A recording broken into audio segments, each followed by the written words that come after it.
In this video, we are going to solve multi-step equations. So when you have an equation that involves multiple steps in order to get x by itself, we're going to use this flow map to help us with that process. So for this example, notice that we have a set of parentheses, and there's a number in front of those parentheses. Well, you always want to start out with eliminating those parentheses by distributing the number that's in front.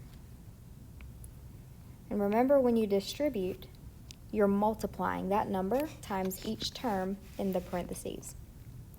So that means we're multiplying 3 times x and 3 times 1. Then if you look at the right side of the equation, or on the right side of the equal sign, you don't have any parentheses there. So everything can come straight down on that side.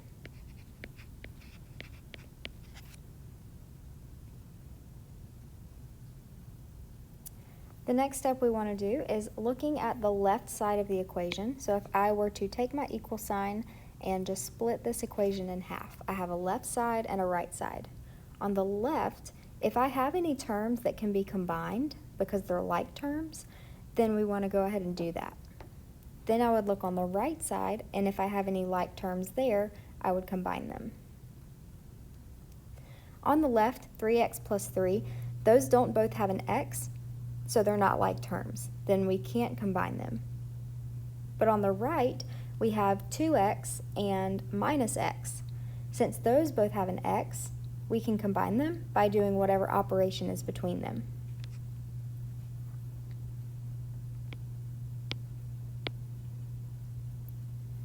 So on the left, I'm going to go ahead and bring down the 3x plus 3, since we can't do anything with that because they aren't like terms. Then on the right, we're going to actually combine the terms that are the same. So 2x and minus x, or negative 1x, can be simplified to just 2x minus 1x, which is just x. Then we'll bring down the plus 24, and those are our two terms that we have remaining.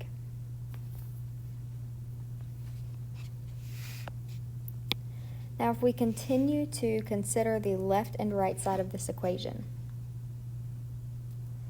at this point what we're going to be doing is moving variables and moving constant terms. So if I want to get x by itself, I can't have x in two different locations. So I need to make sure the x's are on the same side of the equation so that I can condense them down and make it much simpler so that we can eventually get x all by itself. So let's say I have this 3x and I have this x. They are like terms. So I want to move these to be on the same side. The easiest way for me to do that is to move this x over here. But I can't do that unless I use inverse operations. So right now this x is a positive x. So to move it to the other side, we have to subtract it.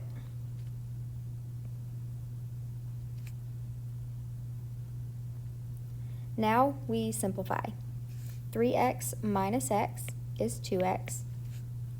Bring down the plus 3 equals. Now x minus x is 0.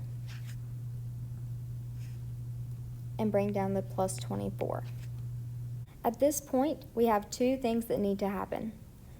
We need to get rid of the 2, and we need to get rid of this plus 3, because we want x to be the only thing on that side of the equation. Well, first we have to move the plus 3, and then we will split the 2 away from the x. So to move the positive 3, we have to use inverse operations. So again, whatever we do to one side, we do to the other. The inverse operation of adding 3 would be subtracting 3. So we're going to do that on both sides.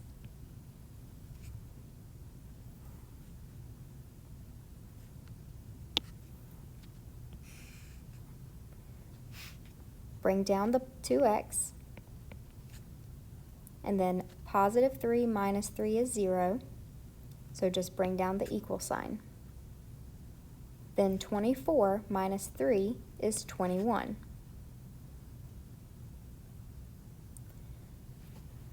Now we're really close to having x by itself. All we have to do is get rid of the 2. Well, to get rid of the 2, we have to split it away from the x. So to split it away, we actually call that dividing.